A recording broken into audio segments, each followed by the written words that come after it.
Eu vou chamar o João Magalhães, ele que é editor de política do jornal Dia. Oi, João, bom dia para você. Bom dia, Mayara Martins, e ao telespectador do Bom Dia News. Bom, João, como avaliar essa fala do padre Valmir Lima, prefeito da cidade de Picos, que diz que até o final do mês deve apresentar uma proposta que, dependendo de como as coisas acontecerem até lá, essa proposta pode sim permitir a reabertura do comércio em Picos. Isso, a reabertura gradual, planejada e segura das atividades, ela realmente deve ser feita com muito planejamento prévio e é um caminho que as autoridades devem seguir mais dia ou menos dia. Afinal de contas, a pandemia está presente, no momento a orientação é para o isolamento social, é que as pessoas permaneçam em casa, mas mais dia ou menos dia a gente vai ter que sair dela e o ideal é que a gente saia com condições planejadas para enfrentar e que não piore a situação. Pelo contrário, que a gente consiga conviver com essa pandemia tomando as devidas medidas de segurança. A cidade de Picos, como vocês bem falaram, ela realmente é um entroncamento, ela é uma cidade polo que está ali, tem uma influência direta e muito grande em mais de 30 municípios. Aquela região ali tem uma população estimada em quase 500 mil de habitantes, em quase 500 mil de piauienses, ou seja, por aí você tira a importância comercial dela, né, no que diz respeito ao funcionamento das lojas, do mercado, a própria estrutura viária, né, que garante abastecimento a toda essa população que fica ali nessa região do Piauí. Então, daí a gente vê a importância do município e a importância também de mais dia ou menos dia o comércio ser aberto. E já que um dia vai ser aberto, e a gente espera que não seja tão longe, né, de hoje, que a prefeitura, aliada junto aos outros órgãos, inclusive a iniciativa privada, né, os comerciantes precisam ser chamados para o diálogo, que consigam aí planejar para que a gente veja aí no horizonte uma data que seja que venha com a possibilidade de abertura do comércio para garantir aí à população as suas condições também de movimentação econômica. O governador Wellington Dias ontem, durante uma visita que ele fez, inclusive de doação de sangue, ele anunciou, né, a criação de um grupo de trabalho com representantes de diversos órgãos do governo do estado para poder discutir, né, elaborar uma proposta de reabertura também do comércio, que possibilite essa reabertura do comércio em todo o estado. Setores também de outros órgãos, de outras prefeituras, vêm discutindo essa reabertura, como a gente mesmo tem discutido aqui, tem falado de forma gradual, né, e que sejam sempre observados os cenários. Se você liberou algum determinado ponto de comércio e o número de casos aumentou, quem sabe ter que recuar, e como você falou, esse apoio mesmo dos empresários, né, dos comerciantes, ele é fundamental para que se retorne com segurança. É preciso oferecer aos trabalhadores e clientes também condições mínimas de higiene que possa conviver com esse vírus. Caso contrário, vai ter que recuar novamente e fechar esses estabelecimentos. Esse ponto, sem dúvida, eu acredito que é o primeiro a ser observado se realmente for flexibilizada, for afrouxada, né, essas medidas em relação à reabertura do comércio. O mínimo que o dono do estabelecimento tem que fazer é oferecer para o trabalhador e para o cliente condições de higiene. E aí o poder público manter firme ali a fiscalização. Se descumprir alguma medida, alguma regra, fecha imediatamente, porque já estava ciente de como devia agir. E aí realmente, João, fica difícil, principalmente para quem conhece a cidade de Picos, imaginar que hoje o comércio daquela cidade está totalmente parado. Assim como é difícil também imaginar, mas já que a gente está aqui, a gente já está até, digamos, acostumando a ver ruas e avenidas vazias em Teresina.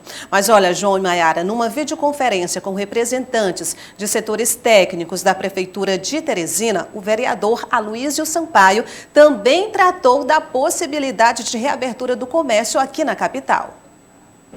Terminamos agora há pouco mais uma videoconferência com vários representantes de diversos setores produtivos da nossa cidade e técnicos da Prefeitura de Teresina, para elaborarmos um protocolo de segurança para possibilitar o retorno das nossas atividades econômicas. Acredito que já estamos próximos disso, mas é preciso ter muita responsabilidade com a questão sanitária, com a questão de saúde e também sensibilidade com a questão do emprego e da renda de todos os teresinenses. Por isso, estamos nesse caminho e acreditamos que vamos avançar nele. João, você acredita que realmente essa possibilidade está próxima? Porque eu lembro que numa entrevista que a gente fez na segunda-feira, que é ao vivo com o governador Wellington Dias, embora ele tenha deixado claro que não tem ideia de quando essa normalidade vai voltar, ele citou datas como 15, 18, 20 de maio, ou seja, um prazo ainda bem distante.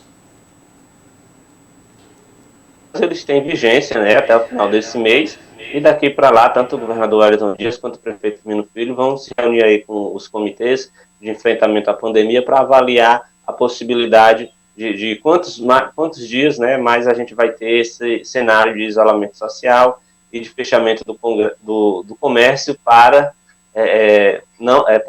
os serviços que não são tidos como essenciais, né. Agora, a fala do vereador Aloysio Sampaio, ela é interessante porque mostra realmente que o setor empresarial, a iniciativa privada, já está se movimentando nesse sentido de elaborar, né, uma espécie de manual, de garantir aí, vamos dizer assim, um modelo que pode ser utilizado aí pelo comércio para receber os clientes, assim como também para garantir o trabalho dos seus colaboradores. E nesse momento, sem dúvida nenhuma, é essencial olhar para as boas experiências, né? A gente tem, por exemplo, na Europa, alguns países que já estão na frente no que diz respeito a essa organização, esse planejamento. Tem casos, inclusive, que foram bem sucedidos e certamente precisam ser copiados, precisam ser transferidos para cá, para o país. Tem casos ruins também, né? A gente vê que mesmo onde, por exemplo, na Espanha e na Itália, onde a situação realmente chegou no nível muito ruim, esses próprios países já discutem um modelo de reabertura do comércio, porque é aquela história. É preciso que haja um planejamento para garantir a reabertura desse comércio em mais dia ou menos dia. O que a gente espera é que seja o mais breve possível. Mas se de repente a pandemia não for embora logo, é provável que tenhamos que aguardar mais dias, mas esse planejamento ele tem que ser feito agora, porque realmente não há um cenário em que a gente imagine mais 2 meses, por exemplo, de fechamento do comércio. A própria economia provavelmente não se sustenta, né, no que diz respeito à manutenção de emprego. A gente não está nem falando de geração de emprego, a gente está falando de manutenção dos empregos que já existem, até para que o cenário não fique pior ainda.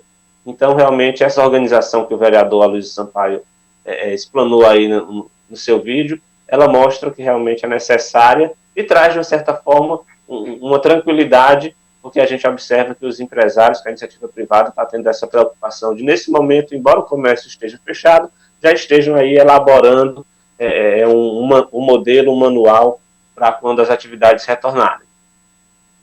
Acho que isso até dá uma acalmada no setor produtivo do Estado, né, dos empresários, que agora começam a visualizar um horizonte de tempo, né, que o que a gente não tinha antes, a gente só via nossas autoridades falando que ainda não sabia qual era o comportamento desse vírus, como ainda não sabe, mas se pelo menos se dotou o Estado e alguns municípios de alguma estrutura que já seja capaz de suportar, né, esses casos, a chegada desses casos, e agora já se pode ver um horizonte dessa reabertura, mesmo que ela seja gradual, que ela venha a acontecer de forma progressiva, mas já dá um fôlego a mais, tanto para os trabalhadores quanto para os próprios empresários, que já estão aí sentindo mesmo essas dificuldades de garantir os empregos e também se manterem aí sustentando suas famílias, né? Isso mesmo. E a grande questão da pandemia é a pressão que ela exerce na estrutura de saúde, né? E até os números que a gente vê hoje tem o lado ruim, porque eles realmente estão aumentando, inclusive a utilização de espaços, né, como UTIs, teve um salto considerável nos últimos dias, mas até agora, pelas informações divulgadas pela Secretaria de Estado da Saúde, pela Prefeitura, a gente não está ainda num cenário em que, por exemplo, metade da estrutura montada está sendo pressionada. Então, isso, de uma certa forma, é um dado que traz tranquilidade, mas, por outro lado, precisa ser visto com muita responsabilidade também, né? O modelo atual de isolamento social, ele está no decreto até o dia 30 de abril. E daqui para lá, obviamente, vai haver outras avaliações. Então, a gente está vislumbrando um cenário de melhoria lá no final do horizonte, até porque realmente essa esperança a gente tem que ter mesmo, mas em momento algum a gente deve afrouxar as regras atuais, até porque os decretos valem até o final desse mês e é responsabilidade de cada um de nós cidadãos de contribuir para que não haja aí uma explosão de casos e que venha a piorar um cenário que, como a gente já observou aqui, já conseguimos ver, né, lá no final do horizonte uma certa tranquilidade. Bom, João, olha, o Tribunal de Contas do Estado criou uma comissão para analisar gastos no combate ao novo coronavírus. Quem explica como vai funcionar é o secretário de Controle Externo do TCE, Bruno Cavalcante. A gente imaginou que a forma mais ágil de fazer essa atuação seria por meio da constituição de uma comissão, onde colegas auditores, né, com diversas formações, né, passassem a integrar esse grupo, tá? Essa força-tarefa do Tribunal de Contas. E a ideia básica é que a gente acompanhe a realização desses gastos. Agora, sim, é importante a gente frisar que o Tribunal de Contas, no atual momento, ele suspendeu suas atividades presenciais. Então, esse trabalho de fiscalização está sendo feito de maneira remota, e isso é possível porque o Tribunal de Contas tem um leque de sistemas eletrônicos onde os jurisdicionados alimentam diariamente, né? Nós temos que lembrar que todo gestor público ele tem a obrigação de prestar contas ao tribunal. Então, assim, vou dar um exemplo de sistema, licitações web, a gente acompanha as licitações que ocorrem no estado do Piauí de maneira para e passo. Então, assim, de posse dessas informações, é possível a gente avaliar preços, é possível a gente avaliar os objetos que estão sendo contratados e verificar se eles guardam similaridade, tá certo? Com o enfrentamento ao Covid. Então, essa é a ideia da comissão, tá? Então, o tribunal hoje, apenas esclarecendo, ele está realizando no momento sua primeira sessão virtual, está debatendo, existem alguns contextos ainda de um pouco de dúvida, mas a ideia da gente é poder, tá certo, instruir processos de fiscalização, né, numa atuação concomitante à realização do gasto. Isso é basicamente o que a gente espera. Então, nós vamos abarcar tanto os gastos estaduais como os gastos municipais. Bom, João, é importante a população saber disso, porque você, a Maiara e muita gente que acompanha a gente e os noticiários de um modo geral, sabem que o governo do estado, prefeitura também, têm sido muito questionados em relação à prestação de contas com os gastos que estão sendo feitos nesse período, por conta de não necessitarem daquela conhecida licitação. Você lembra dessa situação, né? Então, não só o TCE, mas o Ministério Público também são responsáveis por essa fiscalização nesse momento. Com certeza. E é claro que de forma remota, vamos ser bem honestos, a fiscalização, ela sofre alguns pontos, vamos dizer assim, de paralisia, porque uma coisa é você fiscalizar em loco, é você ir lá nos órgãos públicos, lá nos hospitais de campanha, enfim, outra coisa é, obviamente, você acompanhar por meio da internet, onde você se baseia aí na informação prestada diretamente pelos órgãos que estão sendo fiscalizados. Agora, essa fiscalização nesse momento atual ela é importante, mas a gente precisa cobrar também desses órgãos de controle que, ao passar essa pandemia, seja realizada uma nova análise dessas prestações de contas com mais calma, com mais tranquilidade, com uma presença maior da equipe de fiscalização, e aí entra não só o TCE realmente, mas o Ministério Público, a própria Controladoria Geral do Estado e as controladorias municipais, para que seja realizado, para que a fiscalização nesse momento ela seja realizada, mas também, num segundo momento, quando a gente passar essa pandemia, esse mesmo trabalho seja realizado com mais profundidade. Afinal de contas, a gente está falando de uma movimentação de muitos recursos públicos que precisam chegar lá na ponta, porque o momento ele é diferente, então a população realmente precisa dar certeza que esse dinheiro está sendo bem aplicado, e aí deve haver uma colaboração, uma integração entre todos os órgãos de controle, assim como também os próprios órgãos que estão sendo fiscalizados, eles precisam também, num segundo momento, e agora a gente até entende que o esforço do governo do estado, das prefeituras, é realmente garantir toda a estrutura para atendimento às vítimas da pandemia, mas no segundo momento, esses mesmos órgãos que estão sendo fiscalizados, eles sem dúvida nenhuma devem dar uma colaboração bem maior à fiscalização, fornecendo mais informações dos recursos que receberam, mais informações de como esses gastos foram realizados, porque realmente é uma movimentação de recursos muito grande e no momento em que a boa aplicação do gasto é essencial. E aí, quando a gente fala em boa aplicação de gasto, a gente não está nem falando só de evitar corrupção, mas também de evitar alguns gastos desnecessários, né? Que nesse momento, realmente, a prioridade é combater a pandemia, então, há certo tipo de despesa que pode ficar para depois, né? Que pode ficar para o momento em que a gente já tiver superado esse atual.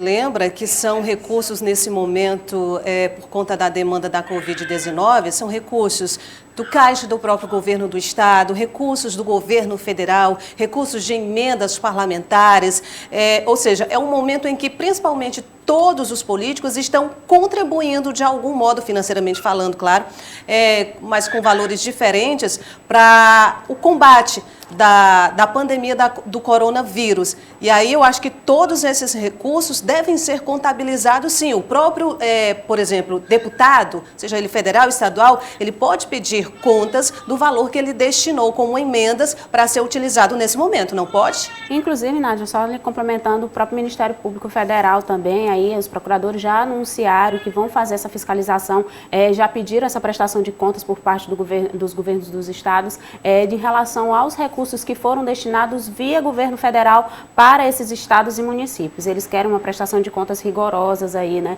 Então, como a Nájila falou, em relação à questão da própria fiscalização por parte de quem está destinando esses recursos também. Uhum. A transparência é fundamental nesse processo e, sem dúvida nenhuma, contribui para que a gente tenha aí uma boa atuação dos poderes, dos órgãos de fiscalização, assim como também a gente conscientize a população da importância de acompanhar a forma como esses recursos públicos estão sendo investidos. Afinal de contas, a população é sempre ou a principal beneficiada ou a principal prejudicada, né, pela forma como esses recursos estão sendo geridos. Então, se eles forem aplicados da forma correta, sem dúvida nenhuma, a população é a principal beneficiada. E junto com os órgãos de controle, é necessário cobrar uma transparência, afinal de contas, a transparência no poder público, ela é fundamental e ela faz com que todo mundo saia ganhando, inclusive o órgão público que está ali aplicando recurso. Se ele está recebendo um dinheiro público e se ele aplica aquele dinheiro com transparência, não tenha dúvida que a população vai reconhecer isso. E, obviamente, que todo gestor público quer ter, né, quer ser reconhecido pela boa aplicação de recursos. Não só porque ocupam cargos públicos, mas também pela própria noção de cidadania que precisa estar presente nesse cenário. E sobre esse assunto a gente vê, né, que muito circula nas redes sociais em relação à aplicação desses recursos ou não. E o secretário estadual de saúde, Florentino Neto, ele falou sobre o trabalho que o Estado está fazendo para poder dar uma maior transparência na aplicação desses recursos públicos voltados para o tratamento da Covid-19. Vamos acompanhar o trecho que ele fala sobre esse assunto. Vamos continuar essa distribuição para municípios e também para os nossos hospitais regionais. Dizer que nós dialogamos com a Controladoria Geral do Estado. Amanhã nós deveremos ter uma reunião com o Controlador Geral do Estado e com membros da Controladoria para que a gente possa aprimorar a transparência na divulgação dos gastos públicos. O governador Wellington Dias determinou e é uma obrigação legal. Então nós queremos aprimorar o que é gasto com Covid. Nós temos aí no site da Secretaria, além do site normal da transparência, onde estão todos os gastos do Estado, nós temos no site da Secretaria um campo específico onde qualquer cidadão ou cidadã poderá pesquisar ali como se está gastando os recursos para o enfrentamento à Covid-19. É um desejo nosso que esta semana ainda nós possamos estar com isso no ar. Por isso, amanhã nós temos essa discussão da melhor forma de poder divulgar isso com o maior número de informações para a nossa população, porque consideramos isso extremamente importante. Isso também é uma forma de evitar fake news. Muitas vezes nós temos aqui procedimentos que nos garantem o menor preço e às vezes a análise é negativa. Então nós temos que dar transparência para que as pessoas saibam efetivamente o que nós estamos fazendo e possam fazer comparações. Os preços que o Piauí está praticando para a compra de EPIs, para a compra de equipamentos, são preços compatíveis com o mercado? São preços iguais aos que os outros estados estão praticando? São preços menores? E a população possa fazer seu juízo de valor, possa fazer sua crítica, possa fazer sua observação, possa fazer seu elogio, mas o fato é que o dinheiro é público e por isso nós temos que dar conhecimento ao público de tudo que nós estamos realizando aqui e essa é a nossa obrigação e essa é a nossa vontade. Mas aí, nesse momento, João, eu acho que quem tem que realmente fazer essa avaliação como forma de urgência são os próprios gestores que estão adquirindo esse material, equipamentos, toda essa estrutura. E aí sim, depois na prestação de contas, não só a população, quando tiver esses dados, mas o próprio Ministério Público, o TCE, aí vão poder fazer essa comparação. Mas eu acho que, no momento, quem compra o material é quem tem que avaliar os preços. Com certeza. E aí por isso que a transparência fica mais fundamental. Agora o secretário tocou num ponto mais importante, porque quando o poder público se adianta, se antecipa e trabalha, obviamente, com aquelas informações, dando credibilidade a elas, né, da forma como realmente foi gasto, e a gente tendo como comparar isso realmente na prática, olha, foram gastos milhões de reais na compra de equipamentos de segurança e realmente esses equipamentos chegaram na ponta, né, os servidores disseram que chegaram. Então, tudo isso, sem dúvida nenhuma, gera uma credibilidade muito grande junto à população, que pode ficar mais tranquila em relação à forma como esses recursos estão sendo aplicados. Essa transparência, ela demanda a importância da gestão pública, né, não só do governo do estado, da prefeitura de Teresina, que são as que movimentam mais recursos, né, mas também todos os municípios a lidarem com suas próprias contas. A gente precisa ter essa noção de que a prestação de contas, ela é um dever, ela é uma obrigação dos gestores, mas eles podem fazer mais do que isso, né? Como? Tendo agilidade nessa prestação de contas. Isso vai garantir, sem dúvida nenhuma, uma maior segurança para a população na forma como esse recurso vem aplicado. E aí, como você bem falou, depois o Tribunal de Contas do Estado, o Ministério Público, enfim, os órgãos de controle podem, com base nesses números transparentes, fazer uma verdadeira devassa, né? Conta por conta, documento por documento, para ver realmente a legalidade da aplicação desse recurso, a legalidade das contratações, e bater naquela tecla, não é porque não está tendo licitação que o processo tenha alguma ilegalidade. Não, a dispensa de licitação, ela deve ocorrer exatamente em momentos como esse. Agora, cabe ao poder público que está contratando sem a licitação, fornecer o devido material, né, para análise do Tribunal de Contas, dos demais órgãos de controle, e sem dúvida nenhuma o gestor público, ao se antecipar, ao apresentar dados de forma espontânea e de forma ágil à população, isso gera uma credibilidade maior e uma tranquilidade maior para a população, que fica, né, a depender de como esse trabalho for realizado, mais tranquila com a situação. Afinal de contas, a gente já tem uma pandemia para enfrentar, então certamente ter essa segurança de que o recurso está sendo bem aplicado já nos dá mais uma tranquilidade, é um problema a menos para a gente pensar. Só precisa que essas fiscalizações aconteçam de forma mais céleres também, né, para que eventuais punições ou o pedido de ressarcimento de recursos públicos que tenham sido aplicados indevidamente, elas aconteçam de forma mais célere, porque o que a gente vê, né, muito às vezes, gestores saírem, deixarem os cargos, passarem anos depois de terem deixado os cargos e só depois terem algum tipo de julgamento ou algum tipo de decisão em relação à aplicação mal feita desses recursos públicos. E a gente tem pressa, até porque nossos recursos são escassos, né? Severas, né? Até para que sejam exemplares a quem vier a cometer alguma ilegalidade com a aplicação desse recurso público. Porque hoje, além do atraso, vamos dizer, nos julgamentos, a gente vê muita multa de 2, 3 mil reais a gestores que cometeram ilegalidades. A gente sabe que multas nesses valores, a depender da irregularidade realizada, não significam praticamente nada. Muitas vezes significa, inclusive, um incentivo ao cometimento de atos de improbidade. Afinal de contas, quando você gera quando você não gera uma punição, você acaba incentivando, né, outros gestores a cometerem os mesmos atos de ilegalidade. Então, além de combater esse atraso, a punição também tem que ser severa, implacável com quem venha a desviar recursos públicos. Ok, João, muito obrigada por sua participação. Um ótimo dia para você e até amanhã. Muito obrigado. Até amanhã, Nájila. Até amanhã, Maiara. Um bom dia a todos.